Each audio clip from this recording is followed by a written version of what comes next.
മറ്റൊരു വാർത്തയിലേക്ക്. Hindenburg report തള്ളിയ അദാനി ഗ്രൂപ്പ് രംഗത്ത്. സെബി മേധാവിയുമായി വാണിജ്യ ബന്ധമില്ലെന്നും തങ്ങളെ അപകീർത്തിപ്പെടുത്താനുള്ള ശ്രമമാണ് അമേരിക്കൻ കമ്പനി നടത്തുന്നതെന്നും അദാനി ഗ്രൂപ്പ് വ്യക്തമാക്കുന്നു. സെബി ചെയർപേഴ്സൺ മേധാവി പുരി ബച്ചുമായുള്ള ഭർത്താവ് ധവാൻ ബുച്ചുമായോ വാണിജ്യ ബന്ധമില്ല.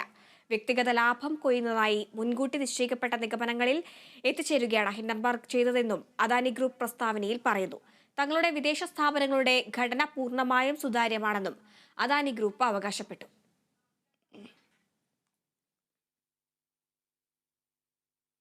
ഹിൻഡൻബർഗ് ഉയർത്തിയ ആരോപണങ്ങൾ നിഷേധിച്ച സെബി ചെയർപേഴ്സൺ മാധവി പൂരി ബുച്ച് സ്വഭാവഹത്യ നടത്താനുള്ള ആരോപണമാണെന്നും ഹിൻഡൻബർഗിന് കാരണം കാണിക്കൽ നോട്ടീസ് നൽകിയതിലുള്ള പ്രതികാരമാണെന്നും മാധവി പ്രതികരിച്ചു. ഓഹരി വിപണി നിയന്ത്രണ ഏജൻസിയായ securities and exchange board of ഇന്ത്യയുടെ മേധാവി മാധവി പുരി ബുച്ചിനും ഭർത്താവ് ധവാൽ ബുച്ചിനും അദാനി ഗ്രൂപ്പുമായി ബന്ധപ്പെട്ട് രഹസ്യവിദേശ നിക്ഷേപമുണ്ടെന്നാണ് ഹിൻഡൻബർഗ് റിപ്പോർട്ട്.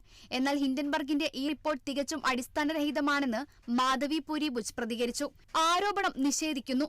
തങ്ങളുടെ ജീവിതവും സാമ്പത്തികവും ഒരു തുറന്ന പുസ്തകമാണ്.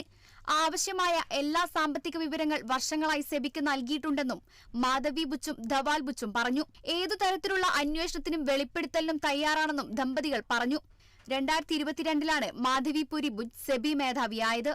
മാധവി പുരി ബുച്ചിനെതിരെയുള്ള ഹിൻഡൻബർഗ് റിപ്പോർട്ട് ഞെട്ടിപ്പിക്കുന്നതാണെന്ന് കോൺഗ്രസ് പറഞ്ഞു. News desk, Kerala vision news.